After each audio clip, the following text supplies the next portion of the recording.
On a dry lakebed in Death Valley, California, hundreds of heavy rocks move across the ground by themselves, and for nearly a century, no one could say how.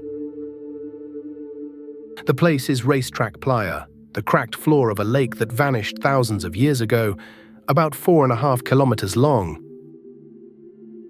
It lies deep in the park, reached only by a long, rough washboard road through the desert, one of the most remote spots in Death Valley.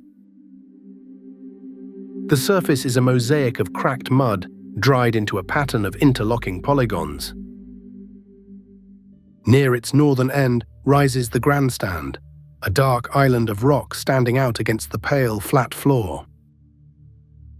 Scattered across the playa are rocks ranging from small stones to slabs weighing over 300 kilograms. Most have tumbled from the dolomite and syenite hillsides at the playa's edge, then come to rest far out on the flat. Behind each one trails a furrow carved into the dried mud, sometimes stretching for hundreds of meters. The tracks run straight, then curve. Some turn sharp corners and a few double back on themselves. In places, several trails run side by side in parallel, as if a group of rocks had set off together.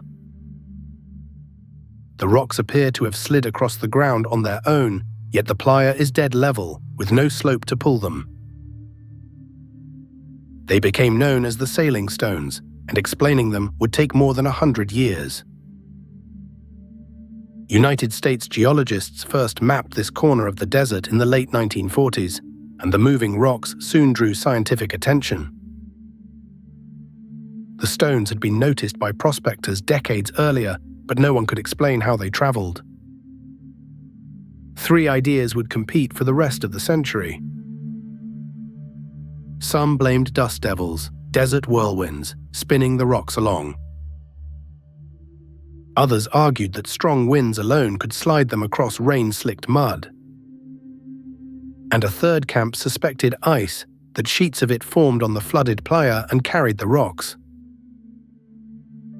In the 1950s, geologist George Stanley proposed exactly that, floating ice, not wind alone, moving the stones. It was a compelling idea, but he had no way to prove it.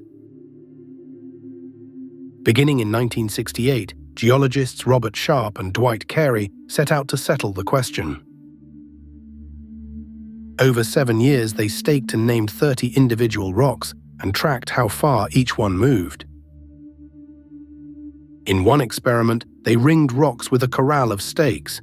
If ice sheets were carrying them, the stakes should block their path. But rocks slipped out of the corral, and the pair came to doubt ice was needed at all, favoring wind on slick mud. Some rocks moved hundreds of meters, others sat motionless for years, then suddenly traveled. The movements clearly followed the wettest winters, but the actual moment of motion was never witnessed. In 1995, a study from Hampshire College found trails so nearly identical that the rocks must have moved together, pointing back to ice.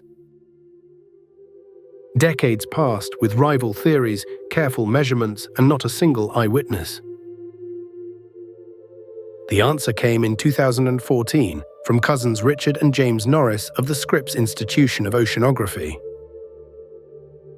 In 2011, they had fitted 15 rocks with GPS units and built a high-resolution weather station on the playa. They added time-lapse cameras, then settled in to wait, joking it might be the most boring experiment ever devised. They were waiting for a rare winter when rain floods the lakebed under just a few centimeters of water. That flood came, and on cold desert nights, the shallow pond froze into thin sheets of windowpane ice, only 3 to 6 millimeters thick. On the sunny morning of December 20th, 2013, the cousins were on the playa when the ice began to crack and break apart. The ice shattered into floating panels, and a light breeze as little as 3 to 5 meters per second set them drifting.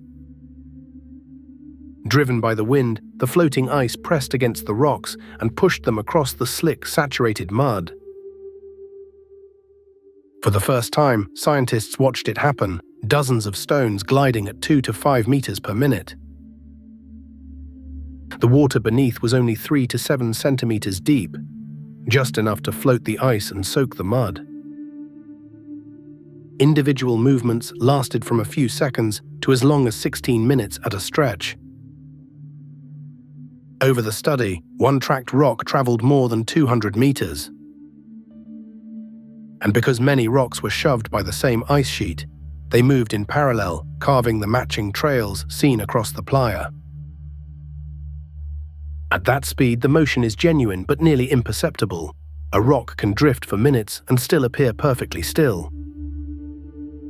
In the end, both sides had been partly right, ice and wind working together in a precise sequence.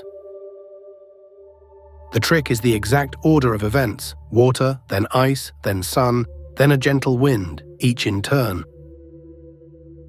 Those conditions align only a few days a year, and in many years not at all. The events are brief, rare, and unfold in one of the most remote places in the country. It took GPS and time-lapse cameras to finally be in the right place at the right moment.